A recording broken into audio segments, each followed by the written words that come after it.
All right, we're going to start off with finding probabilities of mutually exclusive events. You roll a standard number cube once. So a standard number cube, that's like a die, like what you guys know, it has 6 different sides.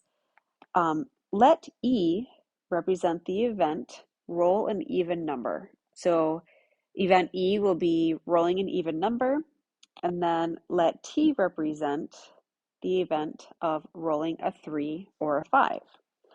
So if we think about outcomes for rolling an even number or rolling a 3 or a 5, let's take a look at our even number. So we said let E represent rolling an even number and let T represent rolling a 3 or a 5. So what is our outcome for rolling an even number? What are the even numbers we could possibly roll? We could roll a 2, we could roll a 4, we could roll a 6. We can't roll an 8 because this is a 6-sided number cube, so it's a standard one, so it only has 6 sides. Um, what are the outcomes if we roll a 3 or a 5 for event T? Well, that would be rolling a 3 or rolling a 5. Those are the outcomes for that event. If you notice, we've got, let's see, 2, 3, 4, 5, 6. We've got one number of one side of a number cube that's not accounted for in these two events, and that's okay. It just means it's not part of those events. That would be the number 1, so I'm just going to put that outside of those 2 circles. All right, so what we want to notice is that the outcomes for event E, 2, 4, and 6, have nothing in common with the outcomes for event T, 3 and 5. Do you notice how they don't have any outcomes that are in both event E and T? So this is what we call mutually exclusive. Events E and T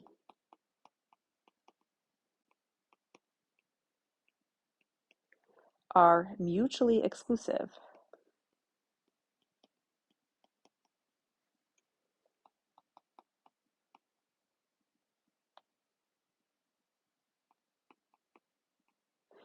Let's underline mutually exclusive, and then what that means is there is no outcome in both sets.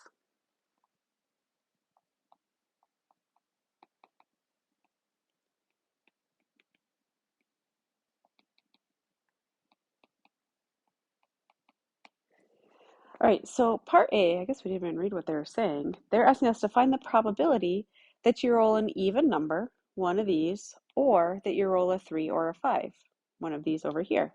So let me just get you used to some of the notation you guys are going to see. To find the probability that you roll an even number, remember we identified that as event E. So what's the probability, capital P for probability, of event E? So that's how we would write that. Actually, I'm not going to close that second parenthesis. What's the probability of rolling an even number E or rolling a 3 or a 5 event T? So the probability of rolling E or T. What we're going to do here is that will be equal to the probability of event E plus the probability of event T. As long as our events are mutually exclusive and they don't have any outcomes in common, then we can just find the probability of one, find the probability of the other, and add those together. So the probability in event E, what's the probability of rolling an even number? Well, we have 1, 2, 3 even numbers over how many total possible outcomes are there if you roll a standard cube? Well, there are 6. So you have 3 possibilities out of 6 to roll an even number. Plus, what's the probability of rolling, of event T happening, of rolling a 3 or a 5? Well, there's 1, 2 outcomes in that event out of a total number of 6 outcomes.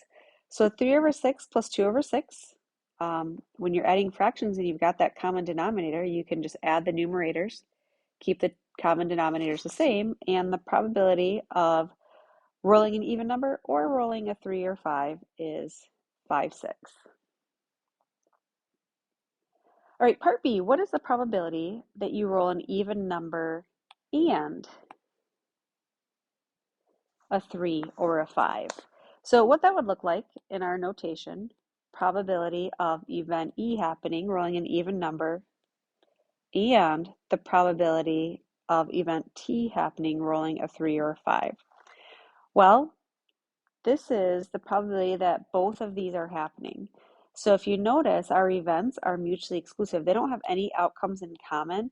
So there are 0 outcomes in event E and an event T at the same time out of 6 total. So the probability of that happening is 0. And then just a side note, oops, I meant to change colors. There we go. Switch to red.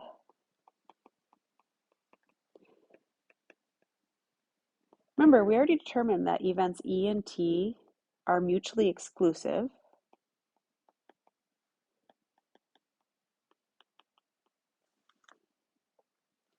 So there are no outcomes in both sets.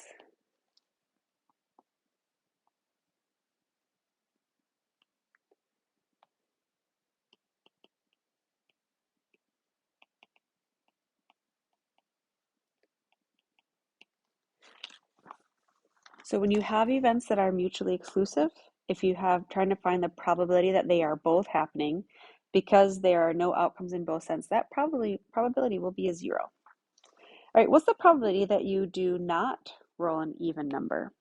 So what that's going to look like is the probability of not rolling an even number, which we're representing with E. So how many numbers are not even numbers on a number cube? Well, there are 3 evens, which means there are 3 numbers that are not even or odds. So you have 3 out of 6, which reduces to 1/2.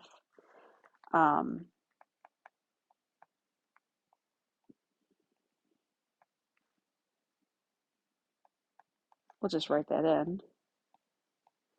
There are 3 outcomes that are not even, and so that's where this 3 came from right there.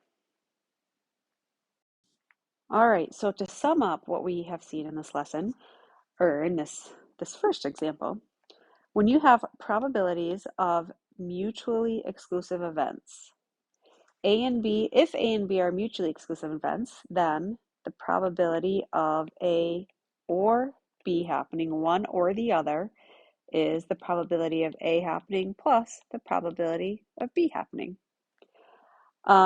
If your events are mutually exclusive, the probability of A and B happening at the same time, because they don't have any outcomes in common, is a 0. All right, got one more vocab word to fill in. In probabilities, we have this word called complement. And in mathematics, it's spelled a little bit different. It's COMPLEMENT. So not the complements you guys are used to, and I'm sure you get so many of them. But the complement of an event is the set of all outcomes in a sample space that are not included in the event. So when we were asked to find up here, what's the probability that you do not roll an even number? That's the complement. The probability of rolling an even number is 3 out of 6. The complement is the probability that that one does not happen. So the math on that, or the little formula we can write, a complement is equal to 1 minus the probability. I'm just going to put A of the event occurring.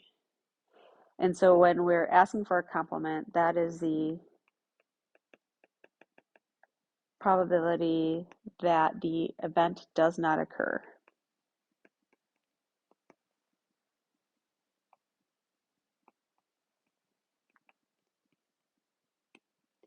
And then just to kind of make sense of this 1 represents the total, 100%, 6 out of 6, 10 out of 10, whatever the situation is. And if you take the total percent or the total probability and subtract out the probability of something happening, what you have left is the probability that it does not happen, the complement.